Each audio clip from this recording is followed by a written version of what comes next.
before the weekend. G'day, folks. Welcome to Before the Weekend. It's Friday the 29th of May, and this is episode 3.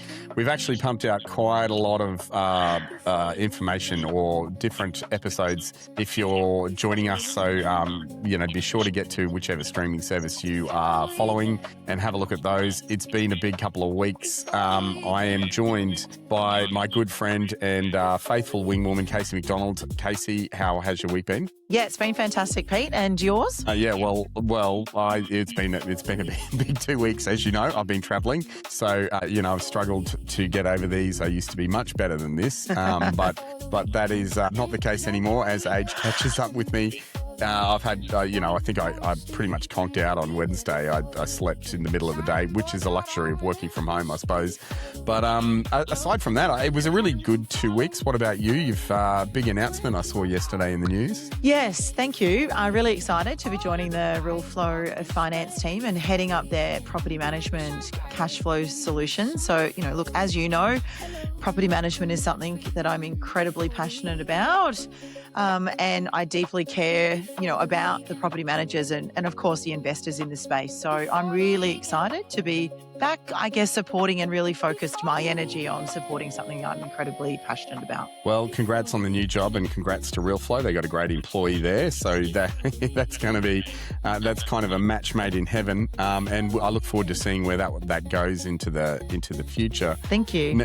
Now, it has been a big 2 weeks, if I'm honest. We've had, we've been reporting at the Ostros. I've been at the Ostros, the National Awards for Excellence, obviously, they've come and gone. We've just had AREC, the Australian Real Estate Convention. I think that's what it stands for. Number 2026. What did you think about that? You were on the floor. Yeah, look, there was actually a lot of attendees there, and as we all know, AREC also everyone puts on some great parties and lots of networking. So day one, I think, was certainly busier than day two, but lots of really positive conversations were coming out of each of the sessions. So I think there was certainly some highlight and standout speakers this year. Josh Altman opened the show, and I thought it was great, what he shared around his journey coming into the real estate market from a completely different industry, right? So, yeah, look, I think, there was probably some mixed feelings across the 2 days about the event, but certainly what I saw was lots of positivity, lots of new faces that I've not seen at events before. So we've obviously got some newcomers also coming into our industry, which is fantastic. Yeah, and for those of you following along, I had an interview with Leanne Pilkington. She talks about what it was to her. She does tip 5,000. I still don't feel as though that's the number, and I'm not that to call Leanne liar. I just you and I have both been in that expo hall when there's 5,000 people there, and it's flooded. The not the main takeaway. I obviously didn't attend. I don't go. I go to catch up with people around it. But just looking at the people sort of down the halls of AREC and also across the road, and as they flood and leave the place, I'm still thinking it's a 2,000 to 2,500 crowd maybe. That's what I felt. Obviously, AREC is still saying 4,800. But, I just don't know the numbers anymore. I guess last week I was tipping it was going to be much less. I will say that there were about 1,000 Kiwis that had, I believe, complimentary tickets to the event. So that definitely bumped it up. And both Leanne and I were commenting in the interview in the episode before this one that we knew barely anyone walking through the halls. So it was a very different crowd. And Absolutely. that could be, she was saying a lot of first-timers had never been before. And then the secondary thing was a lot of New Zealanders who'd come across, and they were having a blast. Yeah, they were having a great time. And look, I certainly do agree with that. There was not a lot of attendees that I knew. The supplier or vendor space was certainly more sparse and spread out than it has ever been before. Oh, yeah. And to your point, there was definitely a lot. And similar to what you do, many go to network and chat and do it in their own way. And a lot of that is done outside at the pubs locally. It's outside under those umbrellas, more so than going in to see the sessions was some of the sentiment that I was hearing across day 2. Yeah. I think that's been everyone I've spoken to so far. So while we were there, we actually caught up with quite a few people, and those interviews are yet to drop for various reasons. But one of the big ones was Tim Lawless from Cotality. Tim, if you're not aware, is an analyst with Cotality. Obviously, you know him fairly well, Kasey. I only met him on a plane a week ago. I can't believe he got stuck next to you.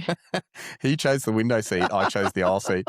And we were having a bit of a discussion, let's go with discussion, about who had booked later. And I had thought I had booked really early, but Tim was saying no, he had the window seat first and always chooses it. But after he'd finished pressing the button 1,000 times to try and get the attendee to move away from the crazy guy, I wasn't fanboying that much. You were, from what I hear, and he pulled me aside and said, "I think that guy was fanboying me the whole Was he? time." Yeah, good. Yeah. Well, I didn't get anything signed. Maybe I should have asked for a signature while I had him pinned Possibly. into the window seat. For those of you who are unaware, Tim Lawless has actually been in the industry 20 years, as far as I'm aware. I've watched his career as an analyst since I was in real estate. Both you and I have been in real estate. Surplus of 25 years, I think now. But yeah, I've watched him sort of all the way through. I've spoken on stages both before and after the guy, and still never met him. He's not the kind of guy who hangs around to have a chat afterwards. He's definitely on his bike and goes, he says, "G'day, thank you very much."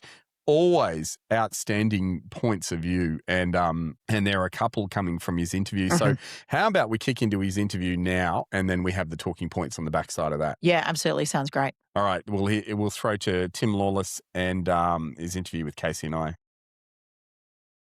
We're here at AREC, and I have my amazing co-host with me, Peter Schravemade, and I found this fantastic gentleman at the Cotality stand. And Just I think hanging around, was he? Yeah, he was just hanging around the Cotality stand. I think we all know him though, right? Mr. Tim Lawless. So thanks for joining us on Before the Weekend podcast. Thanks, Kasey. Yeah. It's a pleasure to be here. And coincidentally enough, Peter and I were sitting next to each other on the plane I know, just a couple of days ago. So, cruise with a small. He's lodged a formal complaint with Qantas. Well, I did actually say to Peter, are you sure that you didn't put your foot in your mouth in talking to Tim on the plane? But, He was pressing the attendance button the whole time. I was expecting you to be in business class. I could say the same thing. It's a Totality, you need to pay more for your flights. No. Yeah, so obviously, Tim, talk us through. Many people in the real estate industry know who you are, but now the time is. What's your role? The phone's on you. Let's talk about what you do. Okay, well, I'm an analyst at the end of the day, so I look at a lot of numbers on housing markets, and I try to explain what do they mean to our clients at Cotality. So that's everybody from banking and finance through to real estate agents, valuers, brokers, hazard risk, government, whatever. So everybody seems to be interested in housing in some shape or form. It seems to influence pretty much all parts of the economy, be it consumption, lending, risk, everything. So I'm lucky enough to be drinking from the fountain of data at Cotality, and a big part of that is explaining to people what the data means. Yeah, great. Excellent. So I heard you present yesterday, and it was a fairly gloomy outlook. Even though you must at times not want to deliver that, you're just you're an analyst, so you're presenting what the numbers are telling us, right? And you mentioned that we could be up for the biggest downturn in 40 years. Well, can you talk us through that? Yeah, it's a good point, but they weren't my numbers, by the way. But I was talking to them. So Morgan Stanley will put out a release, basically saying we're probably heading into the biggest housing downturn in 40 years. But the context of that is really important. So the last 40 years, the Australian housing market, at a macro level, has been through about 8 downturns, right? So 8 downturns in 40 years where housing prices were falling over more than a 3-month period. But the biggest we saw was, say, 2017 to 2019. We saw the National Home Value Index fall about 9%. So it's a relatively small benchmark, I suppose, to say housing prices could fall by the most in 40 years. It's probably not too much of a stretch to think it's probably true.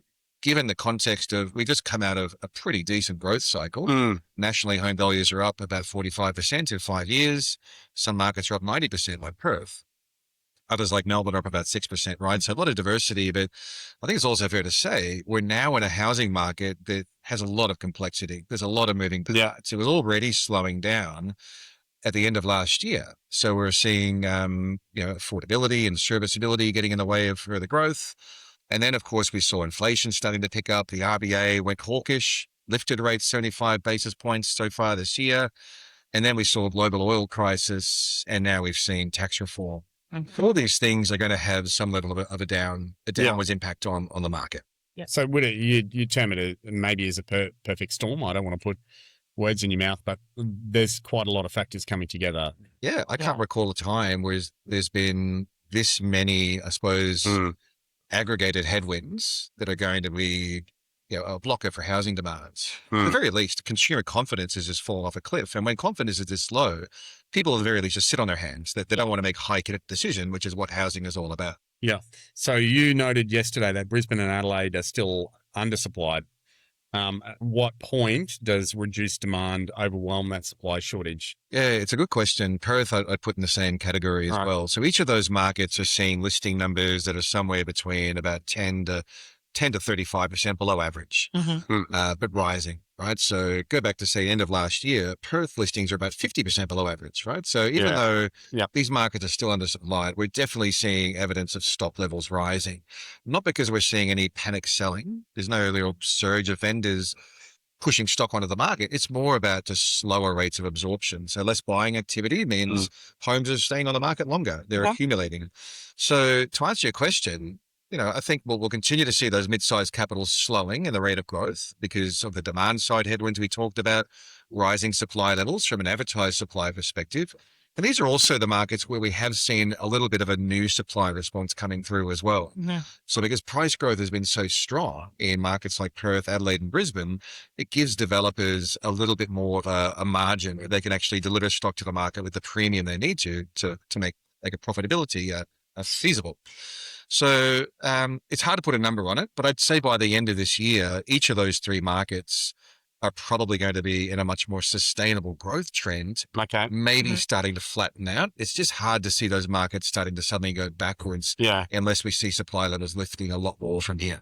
Yeah, the pricing, the affordability is still the issue in all three of those markets, is it not? It's really, really quite hard to get into the market as a first-home buyer.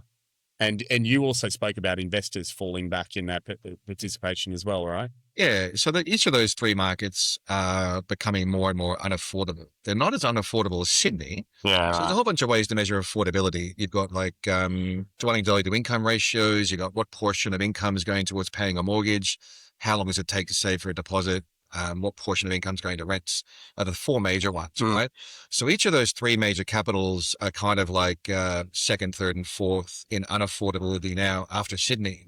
Melbourne's dropped right down the list. Melbourne is looking very affordable. Very affordable. At least in relativity. I was looking to buy there myself. It's like a good buying opportunity. I don't think you need to race into the market because prices are falling, but I think over the medium and long term, Melbourne's looking quite like a pretty good value for money option now.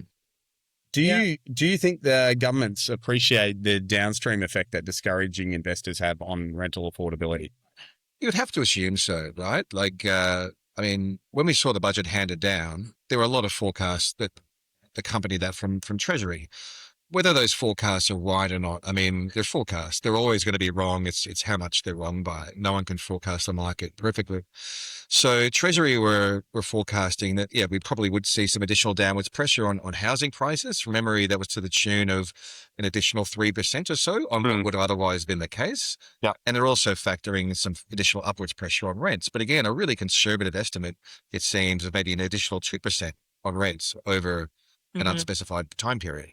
So it's really hard to know. Like, my view on rents is clearly having less investment in the marketplace, which everybody expects is going to be the outcome, against a rental market that's already got vacancy rates sub 2%, really tight. There's probably going to be some further downwards pressure on vacancy rates unless there's some sort of plan B to get more rental stock into the market. There doesn't seem to. But at the same sense, we're also in a rental market where renters are kind of at the ceiling on Yeah, how much they can pay. you spoke about this, like, because I think this was the most interesting point, is that we have renters who can't pay, that they don't have any more income coming in. There's no, the cost of living is ridiculous. They now can't get petrol. So what's the outcome there? Yeah. So in economic terms, renters have very little elasticity in their ability to pay, right? So they reach a ceiling on how much they can pay. And then they need to somehow restructure. So we're expecting we'll see rental households becoming larger. So larger group households, probably the luxury of having, say, a home office in your rental home is now going to be tenanted. Younger folks staying in the family home for longer, the multi-generational side of things. Like, if you think back through the pandemic, households became a lot smaller. And there's been this gradual rebuild as household sizes have rebuilt to more normal levels, but they're not quite back to pre-pandemic levels. So even just with that, we're expecting there's going to be a further lift in average household size, which helps to de-amplify rental demand in particular. So my guess is there'll be a structural shift in rental demand that will probably help to limit the level of price growth in rents from here. After 5 years where rents have risen by about 45%, like, it's been extreme. Yeah.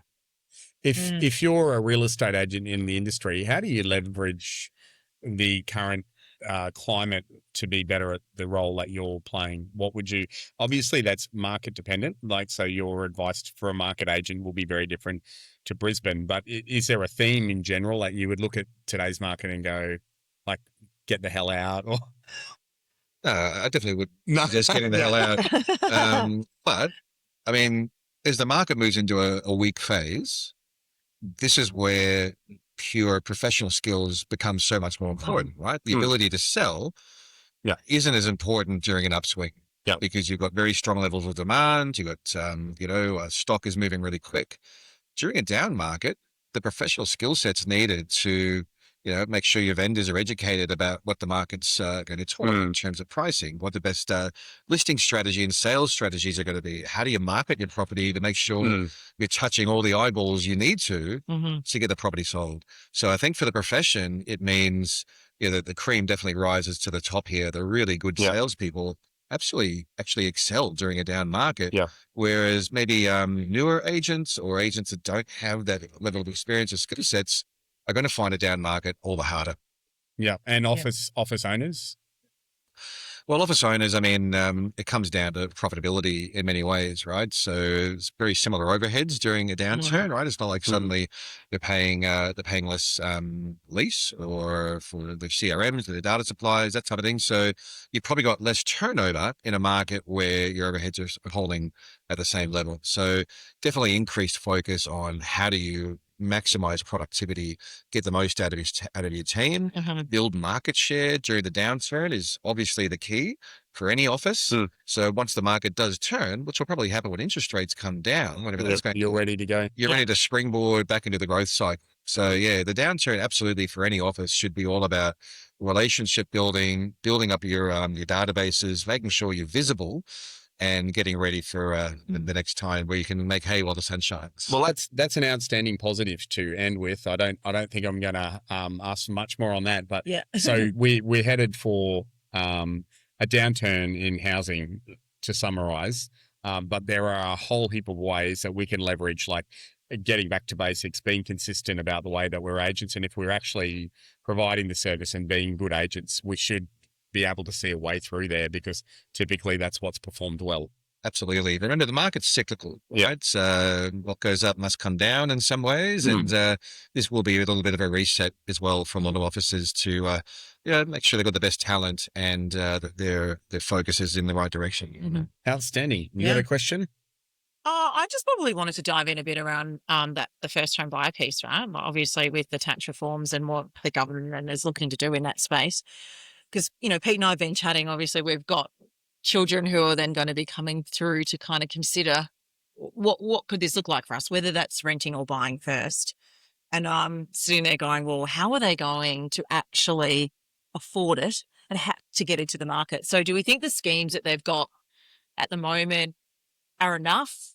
Like, what's your position on first home buyers? Yeah. So to be honest, I'm not a big fan of demand side stimulus, as we call it. So a 5% deposit guarantee is purely aimed at bringing in more demand into the marketplace. it's not aimed at addressing the underlying factors that have made housing so unaffordable in the first place. So if I was a first home buyer, mate, I would be taking advantage of a 5% deposit guarantee. Absolutely. I'd be getting in and I'd be getting my foot in the door of the marketplace and hopefully riding a wave of capital gain. But for the first home buyers, say a year later, it's just all that much harder. So it's a very temporary phenomenon where you might to temporarily boost home ownership, but to the detriment of future first home buyers who are just saying, okay, now there's been a step change in how much I need to get into the marketplace. And what do you do then? Do you like have a 2% deposit guarantee and higher price caps? It just seems to be kicking the can down the road. Plus, there's also the other argument around, is this a responsible strategy from the government? You know, most lenders would insist on having a larger deposit, not because of serviceability, but also it just gives you a buffer for unexpected situations, be it, a change in your income or a change in your family circumstances, higher interest rates, that type of thing. So I think for a lot of first home buyers who took advantage of a 5% deposit guarantee, almost at the peak of the market, there is a risk there'll be a negative equity. That's not that big a risk unless you need to sell, of course, right? Yeah. So I think most first home buyers are in it for the long term, but overall, I think the government would be much better off focusing on supply and building more homes, facilitating builders to get stock into the marketplace, which is a real challenge at the moment. Yeah, absolutely. So that's probably a nice segue. What are some of those challenges within that building and construction space? Yeah, well, it's mostly now about cost. Yeah. There's a lot of other challenges, which I'll talk about in a second, but for feasibility to get stock into the marketplace is simply very hard to derive a profit margin from building new housing at the moment. So construction costs have gone up like a bit more than 35%.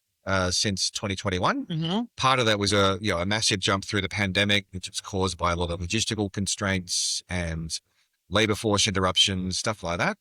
And even though construction costs aren't rising as quickly now, they're still rising. They haven't gone backwards. So that margin compression is still there. Plus, we've also now got this renewed upwards pressure on construction costs from what's happening in Iran.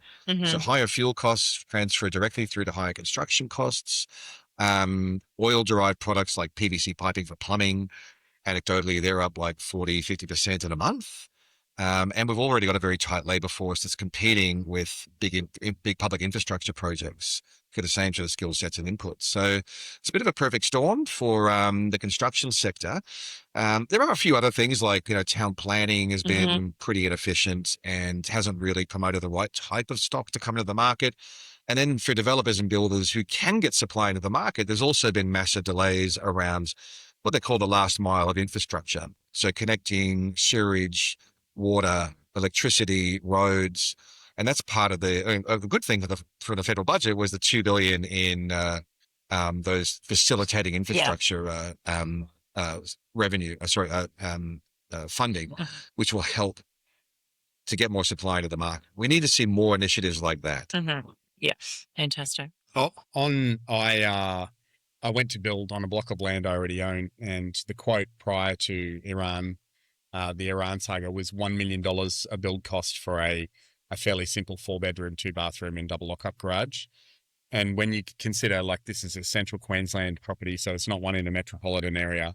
When I look at the rentals that are available or the comparative rentals in the area, and I do the numbers, I'm unlikely to get a return on that.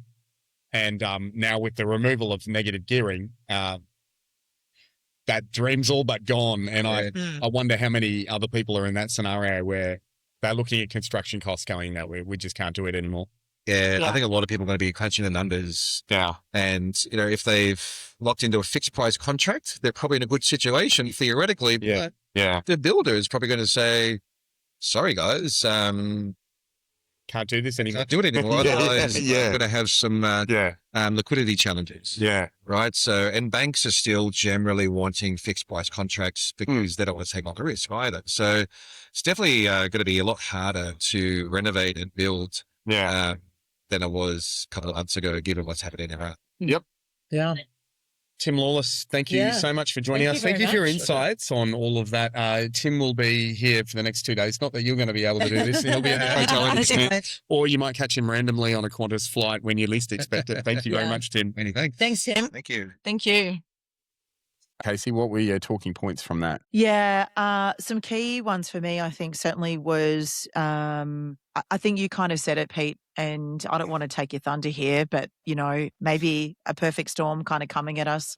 We've got lots of things, and I think there was sort of 5 key points. But a big thing for me was around the renter piece, and we've got many renters that are already at ceiling in terms of their affordability, right? And so we've got people sharing. We've got more than ever families, bigger families coming in and needing to share because they just can't afford to have their own homes.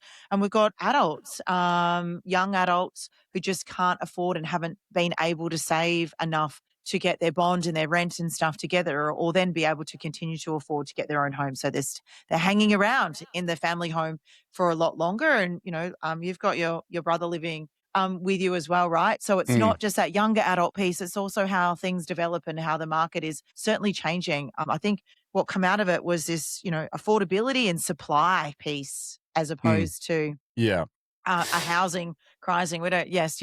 We just don't have the supply, and it's obviously boosting up that affordability. But the big thing was the downturn, and he's absolutely forecasting that we're at a ceiling and we're going to be on our way down. Yeah, and he had some pretty significant stats in there.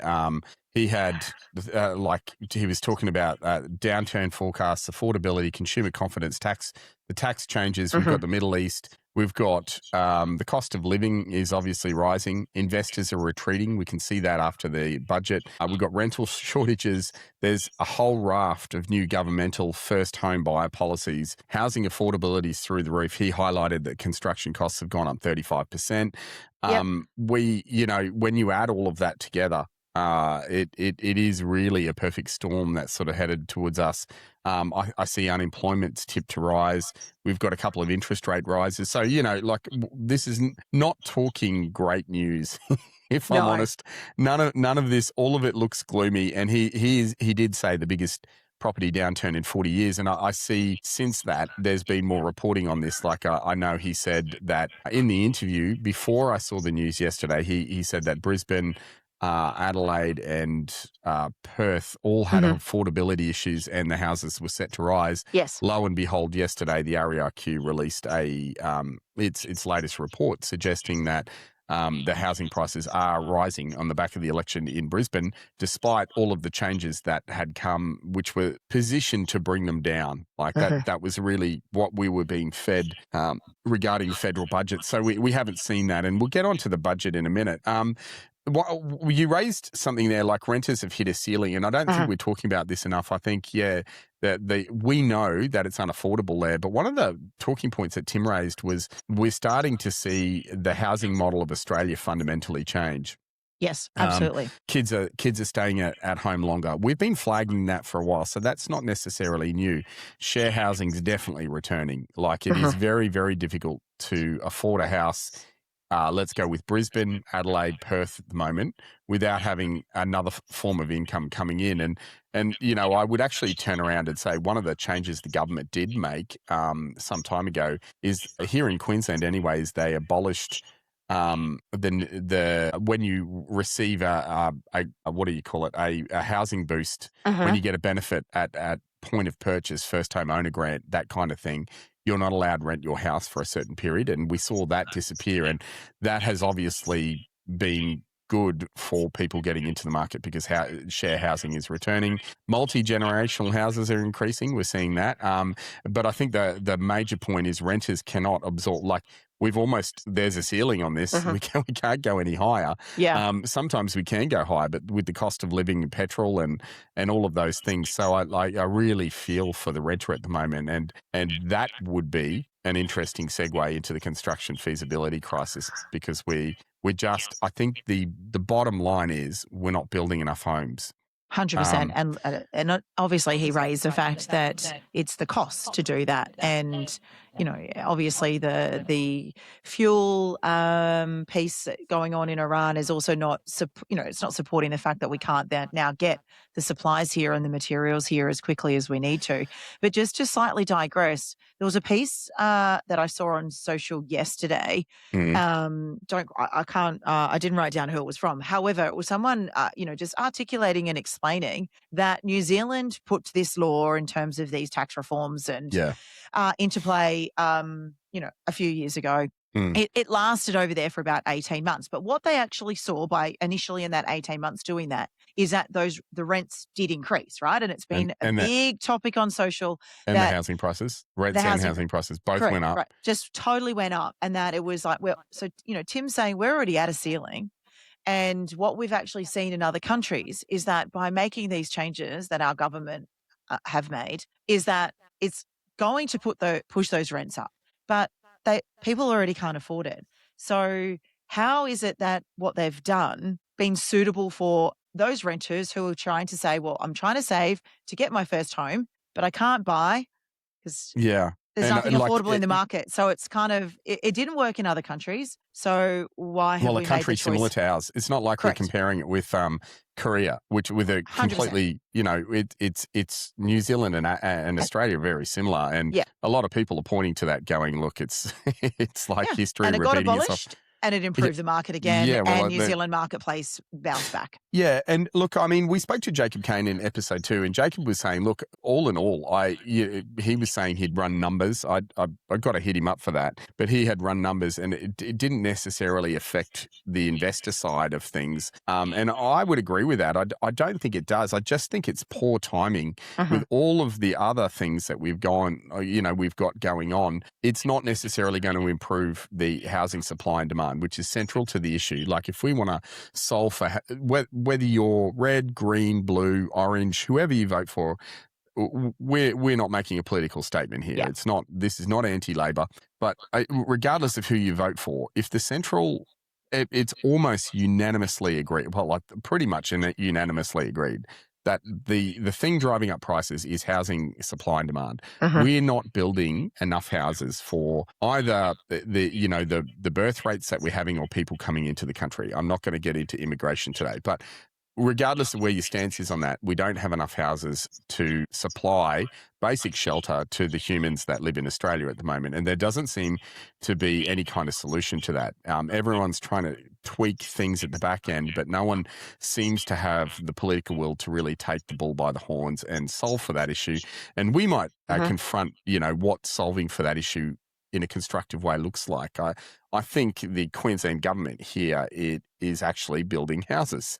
So that's a good start. Like, I don't want to sound like a rocket science, but building houses would be a great way to sort of head that off. So, let's start with that. But coming back to it, what we were fed at the budget last week is, look, we're making these changes, and one of the outcomes of that are first home buyers are going to be able to get into properties easier.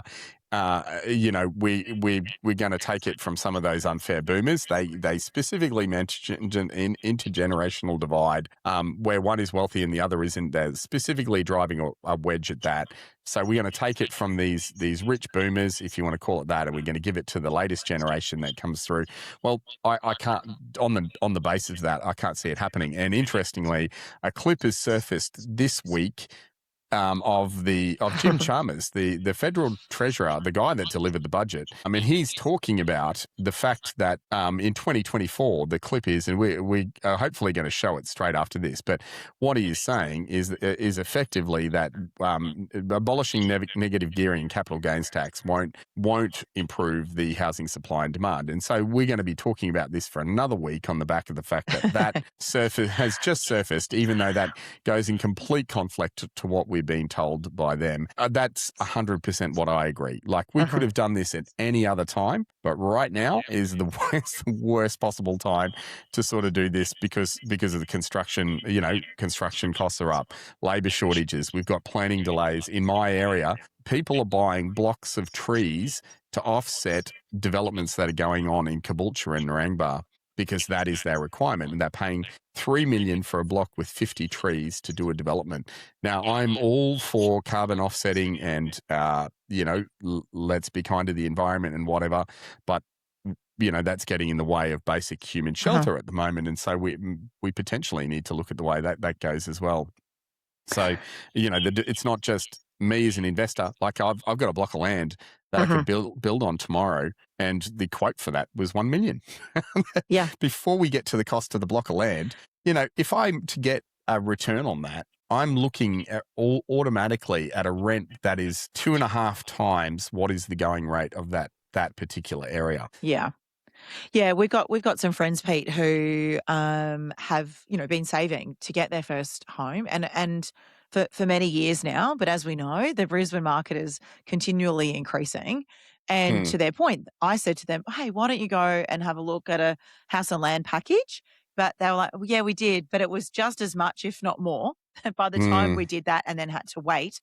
And then from there, Kasey, we've had to, it's another 12 months down the track. And in order to get our 20% deposit that the banks need, we now need to save an extra 20 grand, right? So, it's this spiraling effect. So, yeah. Well, and that segues us back to the end of Tim's interview where, I specifically asked him, what does the downturn mean for real estate agents? Because a lot of doom and gloom in this conversation that we're having at the moment, on top of, AML CTF regulation coming in, all of these things. And by the way, you've got a couple more days to register. So just another reminder, if you haven't done it, pull your finger out and get that done. But Tim was saying that if you are a practicing real estate and a professional one, you should be welcoming any kind of downturn because things change. Skill matters. They won't be going after the easy sell. Those real estate agents that come in and put your house on the major portal and then go, there, my job's done and it'll sell, they will disappear very quickly because, the best agents manage vendor expectations, price accurately, market effectively, negotiate strongly. So, some good news if you are a practicing agent out there in the industry and, you really pride yourself on your professionalism in the industry. Yeah, and just in closing of that, Tim just released a piece of data yesterday in conjunction with Westpac, and their economists are indicating a 34% downturn rate to flatten by the end of 2026. So this is what all of the economists and those, leading our research marketplace are indicating, that this is what's going to occur within our industry across the course of this year. Yeah, and we'll get that report and we'll put it in the comments or in the transcript there for you to have a look at. The other big interview that I had, and you were at this launch with me, I kind of wish this had main stage at AREC. I really do. Yeah. There's I will say there's a lot of men who are getting sick of women in real estate reports. That it's a discussed thing, and I think one of the reasons for that is a lot of the reports that are out there potentially place a lot of onus on or negative light toward men. It's more of a smacking stick. You've done the wrong thing. Get back in your corner. That kind of thing. We were both at a launch, and it's I would have to say, it's one of the best reports I've ever seen on the progress of women in real estate, or a status report as to where we are. And it was done by Jackie Barnes, who's the business development manager of Lang & Simmons, also on a bunch of boards, Rise, and Jackie's very well known in the industry, and got a great head on her shoulder for seeing, I guess, getting between the myths and the fads. So what did you think of the launch there at the Beach Hotel? Yeah, really great, actually. I think, what does she call it? The Real Women in Real Estate report. Those property, is that what it's called? I've got it right in front of me. Real Women in Real Estate, Insights into the Future of Leadership Performance and the Progression in 2026. I think there were amazing insights in the report, and I would have loved to have seen Jackie on the launch really dive in and give us some of those statistics that were shared. I think, what came out of it for me is, the work flexibility, so that environment, the culture, women are staying, and we probably should articulate here, Pete, that this was focused on sales. This doesn't talk about the property management space. However, Jackie did indicate that she's looking to do a completely separate report on the property management side of things. But so from a sales perspective, that work flexibility, the culture inside of the business, not so much that branding and marketing. And I think as well, when you were chatting with Leanne Pilkington, she reiterated exactly the same sentiment, right? It's about choosing the right agency to work in, good culture, good leadership. Don't worry about going and finding, the agency that's doing the most deals or has the most sexiest brand and marketing, right? Have a look at some of these elements when you're looking, and that they're coming in and out within 12 to 24 months. Yeah, so 30, I think, is it 34 or 36? There was some stat there.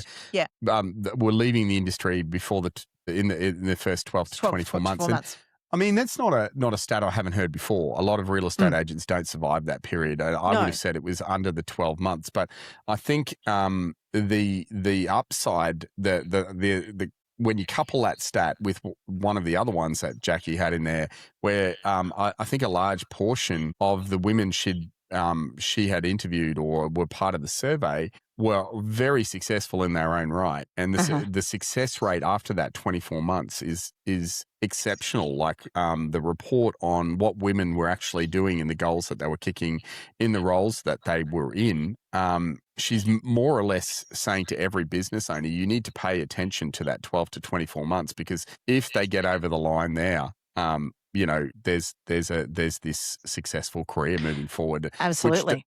Which doesn't just affect them. That's a bonus for them and that's a bonus for the industry. But for a business owner, I would want to know that, because if I knew that the first 12 to 24 months was the area that was the hardest, then what do I need to change about my business practices to sort of foster this? And, Jackie was talking about a bunch of things. She was saying, the one size fits all approach to getting females in the industry and males in the industry, and basically anyone in the industry. We all learn differently. So sitting a woman down in front of a phone and getting them to make 1,000 phone calls and hoping something comes out of that is probably fairly stupid or ineffectual. And if we have that cookie cutter approach, there could be other ways to do it. A lot of the anecdotal evidence that she had suggested that women who had children were by far more successful than women that didn't have children. Yeah, I was just about to share that. She talks about that, and I've got the report in front of me, but she talks about, location, as well as that the commissions that they're earning, and those with children and without children. So she really breaks it down in this report to give a very clear understanding that those with children, it doesn't matter that a woman has a child, right? Like it's about, their resilience and the success that they want to achieve. And in fact, you're right. It actually shows that those with children are earning a higher GCI and are far more successful than those without. Yeah, and without spoiling it, because we've got that interview coming up, we'll put that on next. But there were standard ones. Women are underrepresented in leadership, which is interesting, because there was a period of time last year where I think all of our REI CEOs were female, with the exception of Tim McKibben in New South Wales. So, there are obvious turns here, and we're doing quite well, but maybe within the franchise groups, maybe within some of the operational areas, certainly within my area, within PropTech, very, very underrepresented. And we actually have a mandate to go looking for, women-led PropTechs. We just can't find them. So, if you're out there, call me. But we'll move on. We'll have a listen to that interview and we'll come back.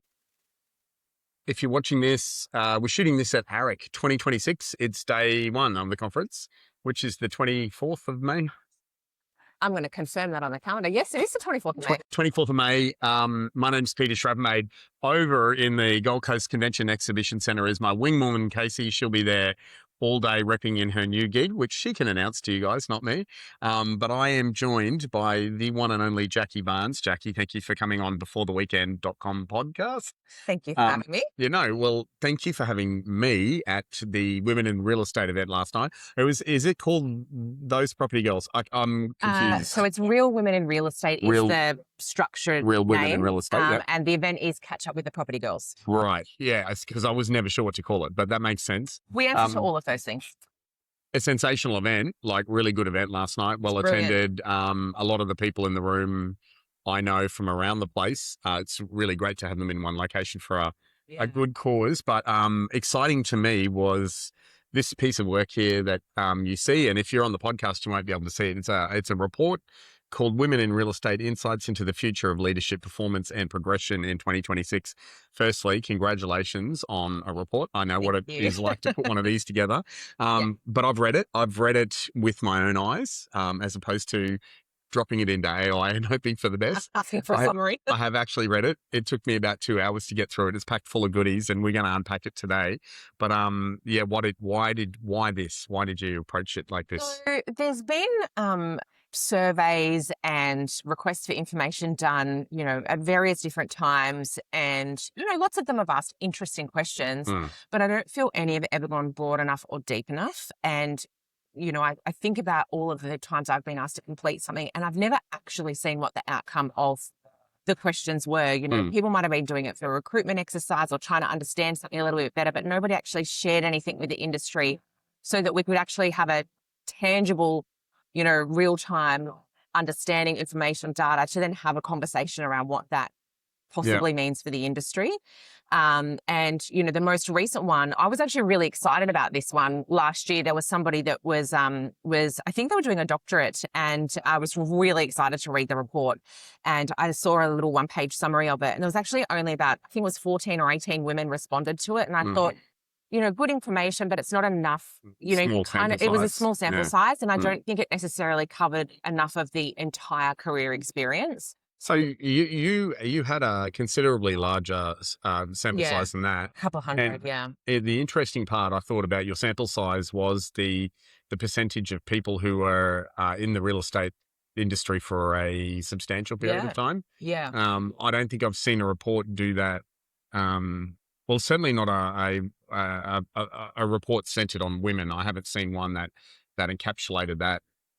Do you know why that happened, or was that intentional? No, it wasn't intentional. I think that probably the way that, because it's not, obviously I'm part of Lang & Simmons, but it's not my network that's answering the questions. Yeah. It's women across Australia in the industry. Well, when you think about the attendees that were there, sorry to cut you off, but when you think about the attendees that were there last night, they are players that have been in the industry for a substantial period of time. Well, a lot of those ladies did fill out the survey for me. And it was, to be fair, it's probably reflective of the way that we sent it out. I had it all on social media. Everyone in, my team put it on their social media. We sent it out through, the REI sent it out for me.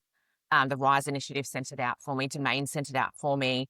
It went to all of the Real Women in Real Estate database. So I think that probably what's reflective of the data, you know what I think it is? Now that you say that, and I hadn't connected this before, it's reflective the women that feel that change is needed or a conversation is needed to have because they've had enough time in the industry to actually say, this is really important, I should share my insights. If you'd only been in a couple of years, maybe you aren't aware of it enough yet to know why it's so significant. I'm not sure. I've only really been following, projects like Women in Real Estate, probably for the last 5 years, maybe prior to COVID. Yep. Was the first time I met Leanne, I think in about 2020. Yep. 2019, somewhere there. And I've been following it since then, but you have a strong group of supporters in Women in Real Estate. And, if they had the sample size that complete it, they're all healthy operators too. So very good. So in the responses, was there anything that you already suspected that was confirmed, or were there surprises in the mix? That's probably a twofold question. Yeah, I actually don't think there was anything massively that surprised me. There were things that I probably thought, I thought that would probably be the case, or there was nothing particularly shocking. I don't know there was probably the thing that did surprise me. So this part didn't, but the next layer of it did. There is no difference on the success that a woman has entering the industry or in the industry on their results, whether they have children or don't have children. So there was no, if you started with kids or without kids, there's a negligible difference between the two in their performance results. Kids aren't a barrier. No, but women with children significantly outperform with women without children in the $500 to $1 million GCI bracket. Right, so they're higher earners. Yeah. So explain that to me. So there's no difference in the performance, but they... In every other bracket? Yep. So in 0 to 500? Okay, there's no difference? Right. Like 1%, negligible. Right. Actually, I don't even think it's quite 1%. So it's a negligible difference. Yeah. But between 500 and $1 million, there's a big difference. And last night you have a theory as to why you think that is? Pure theory. Yeah, of course. And I was asked about it again this morning, actually, and it has made me think about it more.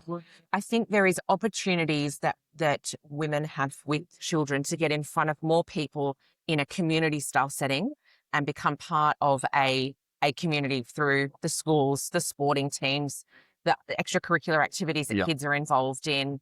I've got a business owner that ensures that she is at school pickup every single day, wearing her name badge, wearing her brand colours. And she says to me, that 20-minute block that I get in front of more people face to face, seeing me, knowing who I am and what brand I'm affiliated with, than I can do in any 20-minute phone call conversation or call session. I went away. I was thinking about that. Actually, I was conversing with Kasey over dinner last night and my wife. And Kasey was third wheeling, as she generally does. But I was having a chat with both of them, and we also wondered whether it was also indicative of the age. Maybe. Because we see an older demographic having children, so sort of 30 plus, 30 on. Yeah. And it could be that stage in their career, like between your 20s and your 30s, you might be cutting your teeth. But maybe. It's definitely potentially. But it's interesting. It's worth it's all anecdotal. And somebody said to me this morning, you know what? That's when school fees are due. It's when braces need to be paid for. It's when school camps. Yeah. And braces, let me tell you, I just paid the braces bill. Oh, yeah. You need a decent com to get the braces paid for. My father was a dentist. I apologise. Oh, well, we'll discuss that one later. So, look, it's all anecdotal, but I found it interesting. Yeah. No, it's good. One of the stronger themes in the report, and this is an interesting one, I hadn't seen this before, is that it's not a question of whether women are capable. Like you're basically saying the report, that's already been answered. It's about the conditions around them. And then, so can you explain that? What do you mean? How do the conditions impact? Yeah. So what I realized through this report is, and whilst women are the people that responded to this survey, but there's so much of this, it's not gender specific. It applies to leadership in general. Yeah, you said that last night. It was an important point. Yeah. Because there were very few men in the room. There were 4, I think I counted. Yeah. Yep, I think that's about right, actually.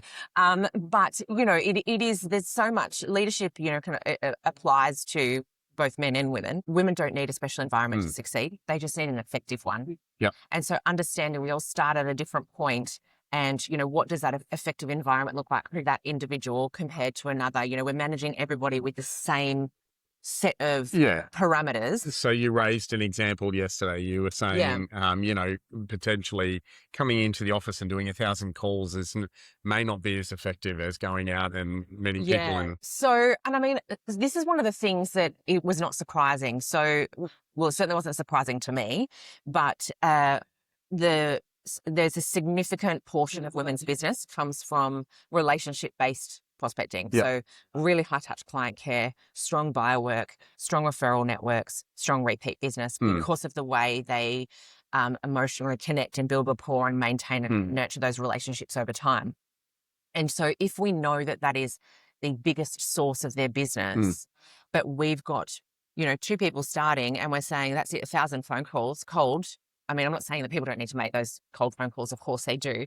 But if we know that the result is going to come from over here, why are we only tracking the activity here. We should be encouraging a blend of both, you know, whether that's, okay, well, instead of 1,000 calls, I want 500 calls, and I want you to go to 2 coffee meetings with potential referral partners. I want you to go and take the local conveyance and, you know, for coffee every month, the mortgage broker every month, you know, get all of those networks happening and encourage the relationship and track the success of the relationships and the nurture, as well as what listings are coming in the next month. Yeah. And 2 points I would add to that is like, having spent most of my early career educationally, like you may not know this, I was a university lecturer. Everybody learns differently. Like some people's learning pathway might be practical.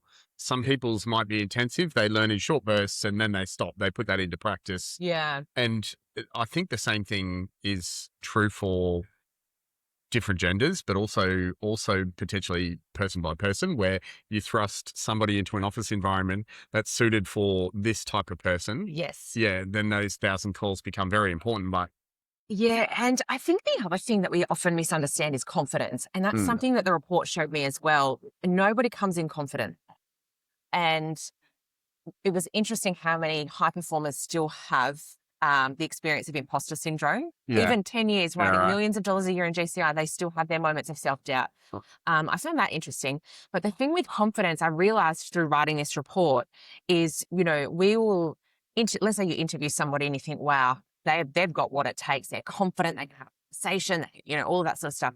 We're mistaking ambition and personal drive for confidence. Yeah. And confidence is built by doing hard things repeatedly. And so how do we build that confidence earlier to get things happening? And great segue, because your report did highlight, and this was a surprise to me.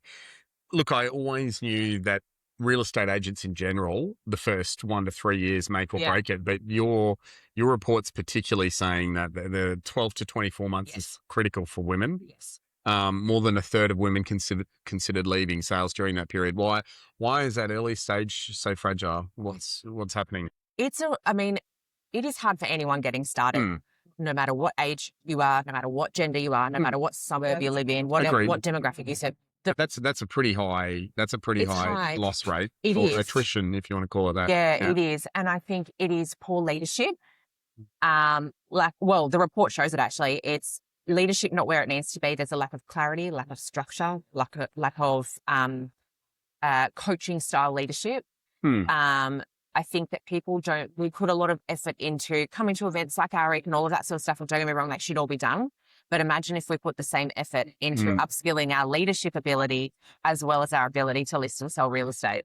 Yeah, it's interesting though, like, because if in the real estate offices I've run, if I had, you know, my time again, it really isn't hard to change that model in the first 12 to 24 months. Like, if you're aware of that stat, I don't think anyone wants to hire somebody and have them not succeed in 2 years, inside 2 years. And so, because of the cost of retraining. No, everybody wants successful people they hire. And so if you knew that was going to be an issue, like, or if you're aware of it and you put things in place, you know, I think you'd want to convert and your report's telling us that the outcome of actually after 2 years, that chance of prognosis is quite high.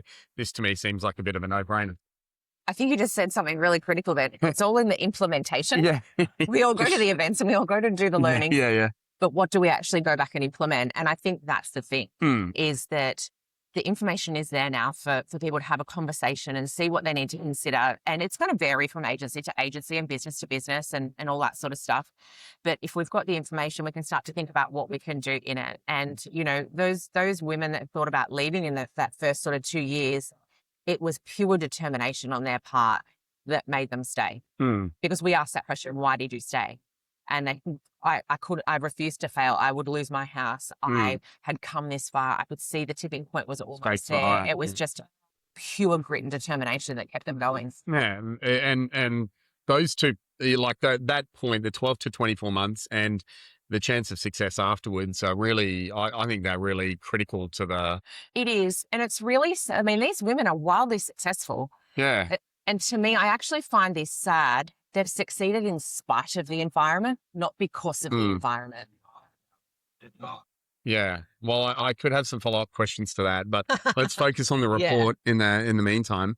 So you mentioned before, like one of the things I really liked inside the report, I'd just come from TechFest and you were part of that. The Lang & Simmons team obviously graciously sat on a panel in our day 2 or day 1 in Sydney. Yeah. But one of the things that came out of that the Eastern Australian state roadshow was the overwhelming focus of business owners on propensity marketing.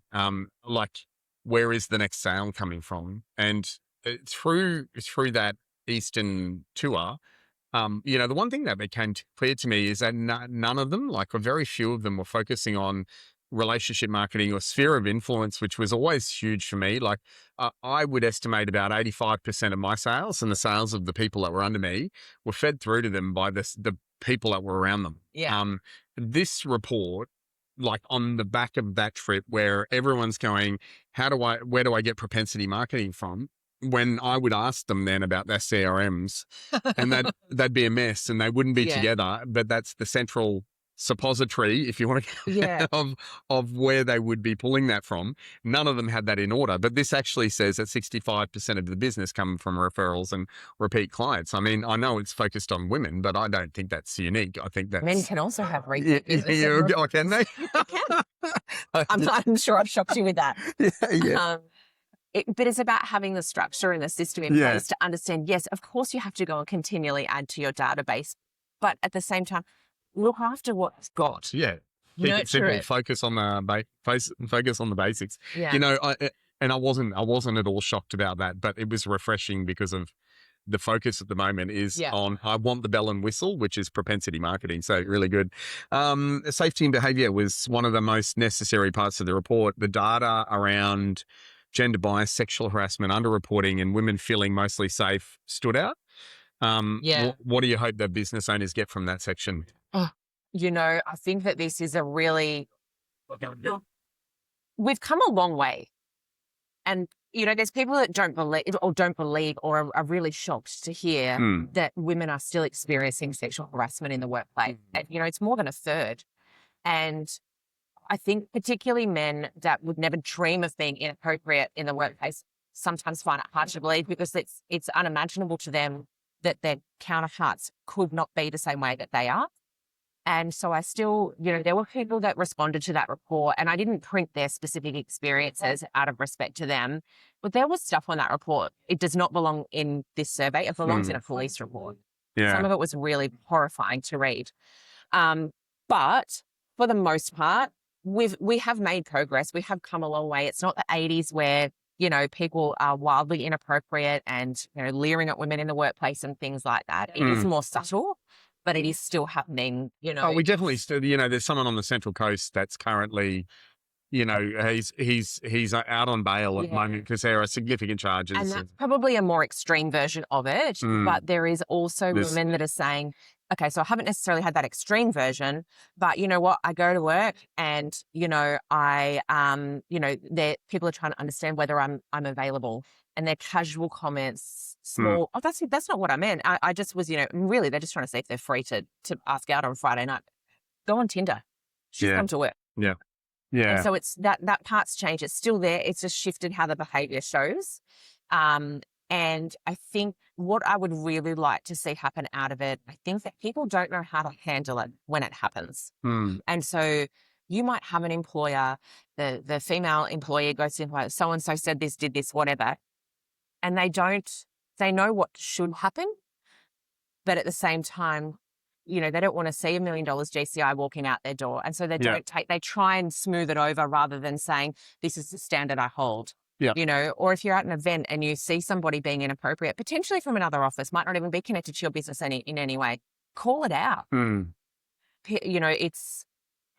I don't have all of the answers on that. I wish I had an answer for it, but I think it's a little bit of everybody trying to just make it better. Neither do I, but a couple of things that it led me to think out of that is like I've asked you whether there's a reporting mechanism for this, and I'm not aware of one. Of you? No, you're not either. Yeah, and I don't know how that would work. Like, does that then just turn into is it overused? Is it abused? What does that look like? Yeah. So we'd have to be pretty careful there was something like that up. But one of the things I do know is like the case of the New South Wales. You know, that had flown under the radar for some time, and I feel like the ones that we do see may fester in some way, not be called out, and then accelerate into something or become bigger because I got away with it this time. I got away with it on this time, and that's exactly what happens. I think, you know, it's there's smaller things, like small things happen, and there's no accountability or outcome or repercussions from it. Yeah, and then it becomes, you know, it's learned behavior. Yeah. And then it happens, something else might happen that's a little bit bigger than that. Yeah. And then it goes on, and as you say, until it becomes at the extreme level. Yeah, that's right. And then the police are involved. Yeah. And no one's winning at that stage. No. The victim's already lost. Everyone's lost. Yeah. Yeah. There's no we as an industry have lost because there's a more unnecessary articles on stupid shit we've done. So, yeah. But you know what? It's also not limited to colleagues.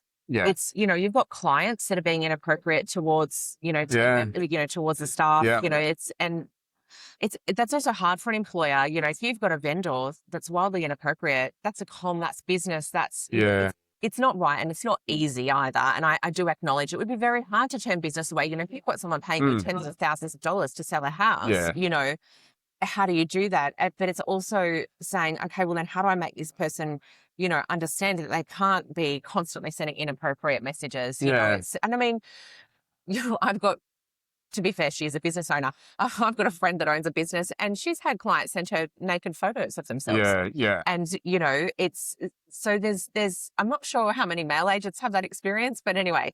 But the other thing about the big thing is that what I found, we asked the question for open homes. Do you feel always safe conducting open homes, mostly safe, sometimes safe, or rarely?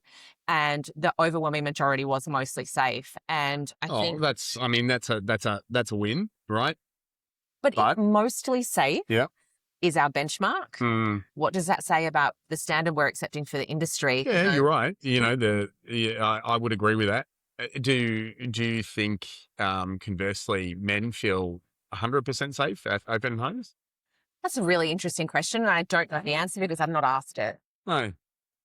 But dealing with this report, you're right. Like, we should feel 100% safe. But, you know, there've been some open homes where in the past, I haven't felt safe. Yeah. Especially, you know, when things get tense, multiple offer scenarios, that kind of thing. Anyway. Yeah, it's an interesting thing, and it might need to be an entirely different survey that covers those questions. But it's interesting. I don't know the answer. I would actually be very curious to know if there's that say that, because, you know, there's lots of experiences that are not exclusive to women. No. It's just that women were the people that responded. Yeah, the one thing that I would agree with you, like my friends Scott and Vanessa Martin, they run they are the owners of a company called Tether RE, which is wearable devices in America. Oh, yeah. That send an alarm out when, particularly, women feel unsafe. And in America, that is far more frequent than what it is here in Australia because of gun violence, because of America. Let's just go with America. Sorry, my Americans listening out there. But you know, they actually read your report before it was released yesterday, and they sent me an email saying, "Is this something we need Tether for?" And I'm like, I don't know, but maybe I should get you in contact and see what the play is. Yeah, that would be. Look, I think that it would be beneficial. I actually think property managers are probably the ones that need it more than anybody. Yeah, because, you know, they're routine inspections. You know, and that's where I was referring to bring the male equation in. I think a lot of my male property managers have not felt safe in certain scenarios, but I can imagine that's exacerbated as a woman. I think there's an added layer. Men might be afraid of getting punched in the face. That could happen to a woman too. Yeah, but a woman is more likely to be sexually assaulted than a man. Yeah, and that's terrible. No one should be at work. Yeah. You had some big findings around leadership and ownership. Yes. You're basically saying the ambition is clearly there, but the barriers are capital, financial risk, opportunity, and pathway. Do you think the industry is misunderstanding the reason why women are not moving into ownership? I think that we've treated leadership and ownership as something people step into rather than something that they need to be able to access. And I think there's not necessarily been pathway demonstrated. I think, times are definitely changing. Since COVID, the way that, an office, the physical premises, the day of needing the stock standard window display and street shop front, street frontage, all that sort of stuff, all of that sort of faded away.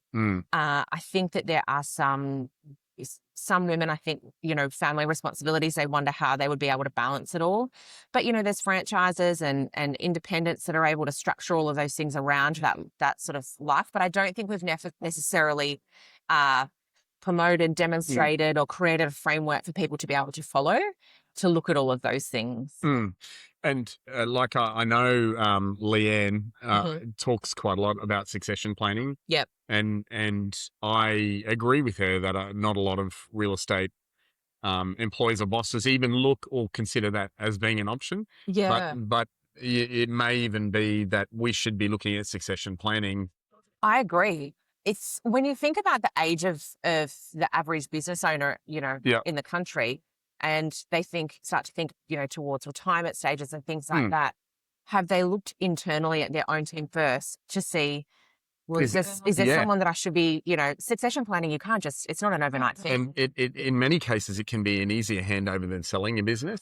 Well, it's a transition then rather than a straight, here you go, I'm out. It's, there's people that might go, you know what, that person they're the succession plan. Yeah. So they're going to buy a 10% share in my business today. And then over the next, in 5 years, that might increase to 20%. And then over time, it'll just be a slow, but there's lots of different ways to do it. And I would, succession planning, in my opinion, should be 10 years. Or a thought process, over 10 years, it starts to speed up, of course, as time goes on. It's not something that you can do overnight, or not well overnight. Yeah, and the interesting thing is, obviously not covered in the report, but anecdotally, the women that I've seen take over businesses have actually done very well out of that. It's not the same business. It never will be when someone else takes over, but it has a different twist to it, which is, I would say, definitely not negative. You wouldn't look at that as being a minus. I have rarely seen that to be the case. In fact, a lot of the women I've seen take over businesses are grateful for the opportunity and really launch into that. So, again, not covered in your report, but hey, mate, there's always an next year. There's a follow-up iteration coming for this. Yeah. I've got a few for you. The cost of visibility. Yeah. So, I think, we're in a real estate industry, and my dear friend Antonia Mercarella says this all the time. You don't see heart surgeons taking a photo of someone they've just saved and gone, hey, hashtag just doing it, just made $1 million, whatever that is. I'm driving a Lamborghini, 5 hearts down today.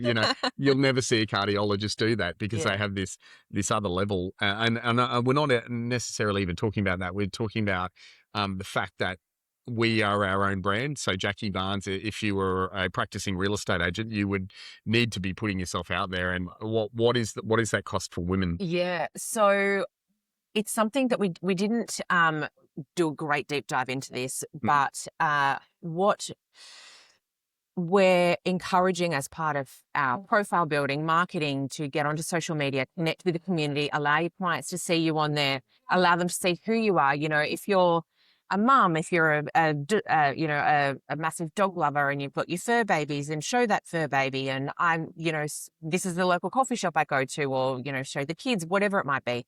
Just show and then sprinkle through, this is this great campaign that I just ran, or we've helped 100 families this last year.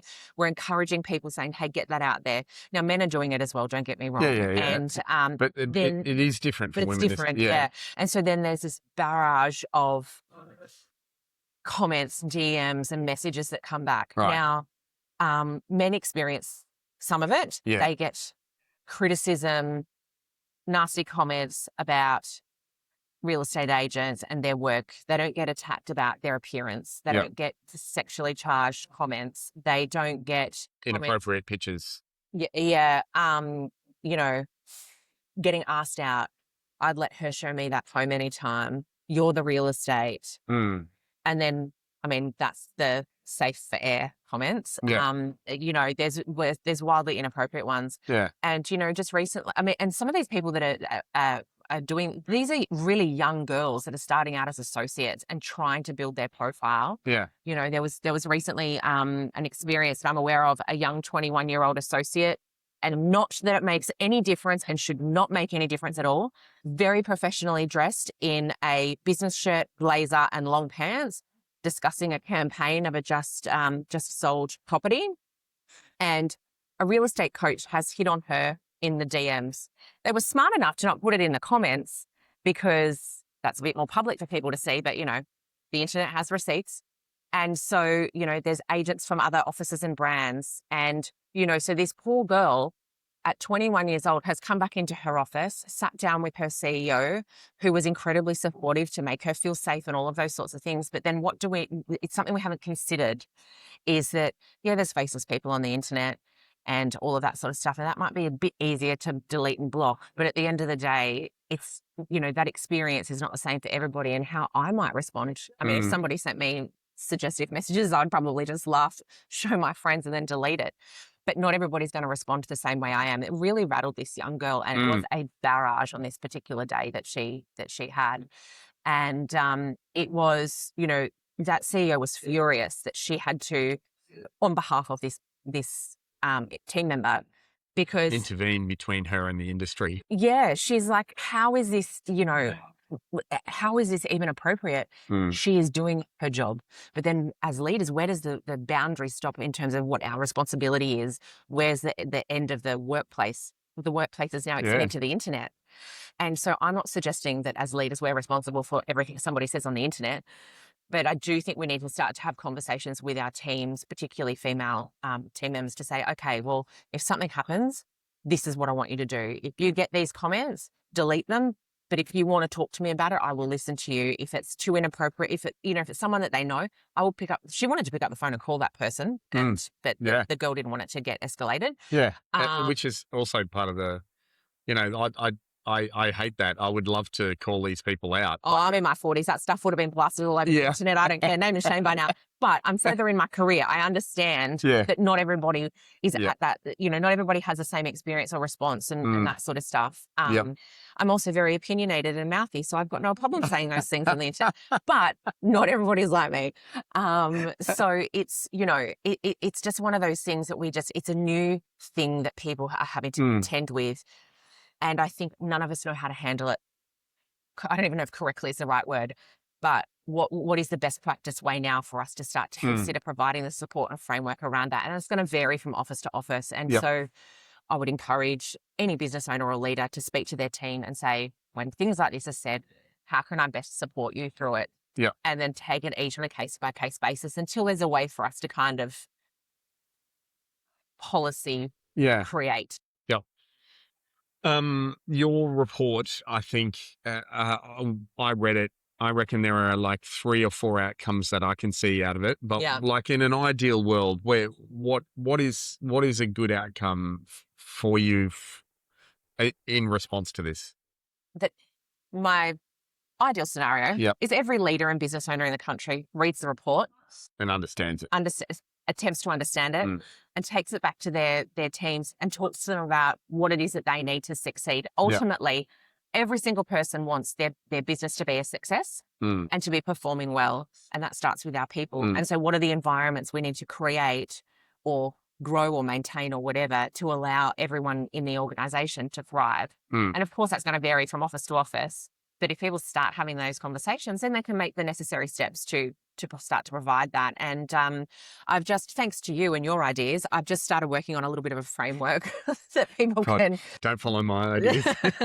I've just started working on a little bit of framework that people can potentially use as then sort of like a little guidebook on how to implement it. But that's probably a couple of months from being ready. So I look forward to that. If and when that is ready, I'd like to do a follow up on that and see where we go with from there. But it's an excellent report. I think I said this to you at the start that I've read quite a few reports that have, I don't know, they haven't landed with me. They've either been quite negative and quite picky, but this is a really well considered, a thoughtful report. You've done an outstanding job. Thank you. Men and women should be reading this to understand, the current state of where we are, even if it only really changes, one thing or 2 things about the way you do.